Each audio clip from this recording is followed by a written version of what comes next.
ফরিদপুরের সদরপুরে মোবাইল ফোনের মাধ্যমে নারী দিয়ে প্রেমের ফাঁদে ফেলে বিত্তবান ব্যক্তিদের জিম্মি করে লাখ লাখ টাকা হাতিয়ে নিয়েছে একটি চক্র। উপজেলায় দীর্ঘদিন ধরে চক্রটি একাধিক ব্যক্তিকে প্রেমের ফাঁদে ফেলে নিঃস্ব করেছে।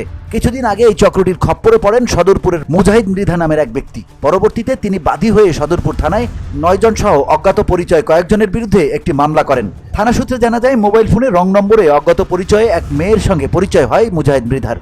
তাদের মধ্যে কয়েকদিন মোবাইল ফোনে কথাবার্তা চলতে থাকে। এক পর্যায়ে অজ্ঞাত পরিচয়ে মেয়েটি তাকে ফোন দিয়ে উপজেলার 22 পরিত্যক্ত জমিদার বাড়িতে আসতে বলে। তিনি সরল বিশ্বাসে ওই স্থানে যাওয়ার পর মেয়েটি তাকে অটোবাইকে উঠতে বলে। অটোবাইকে ঘোরাফেরার এক পর্যায়ে ওই মেয়েটি কৌশলে পূর্ব শোলডুবি এলাকার সাবেক মেম্বার শেখ ফারুকের বাড়িতে একটি টিনের ঘরে নিয়ে মুজাহিদকে আটক করে। এরপর ওই চক্রের কয়েক ব্যক্তি মুজাহিদকে এলোপাতারি মারধর করে এবং প্রাণনাশের ভয় দেখায়। পরে তার কাছ থেকে কয়েক দফায় মুক্তিপণ বাবদ 1,95,000 টাকা হাতিয়ে নিয়ে জোর করে 4টি সাদা নন জুডিশিয়াল স্ট্যাম্পে তার স্বাক্ষর নেয়। বিষয়টি মুজাহিদের স্বজনরা জানতে পেরে স্থানীয় লোকজনদের দিয়ে রাতে ফারুক মেম্বারের বাড়িতে গিয়ে সোহরাব খালাসি নামে এক ব্যক্তিকে আটক করে এবং মুজাহিদকে উদ্ধার করেন। ওই সময় চক্রের অন্য সদস্যরা পালিয়ে যায়।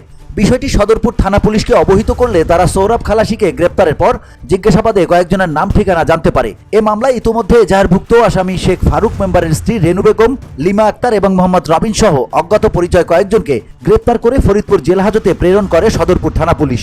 চক্রের বিষয়ে এলাকার লোকজন জানান, এই চক্রকে যদি দ্রুত গ্রেপ্তার করে আইনের আওতায় না আনা হয় তবে আরও বহু ব্যক্তি এই চক্রের খপ্পরে পড়ে নিজের সর্বস্ব হারিয়ে ফেলবে। ওই মামলার তদন্তের দায়িত্বে থাকা এসআই তানভীর জানান, অভিযান চালানোর জন্য ফোর্সের সংকট রয়েছে, তাই বাকি আসামিদের গ্রেপ্তার করতে একটু সময় লাগছে। সদরপুর থানার ভারপ্রাপ্ত কর্মকর্তা মোহাম্মদ আব্দুল মোতালেব বলেন, এই মামলায় ইতোমধ্যে 4 জনকে গ্রেপ্তার করে জেল হাজতে পাঠানো হয়েছে। এছাড়া চক্রের অন্য সদস্যদের গ্রেপ্তারে অভিযান চলমান রয়েছে। VOD Bangla news desk.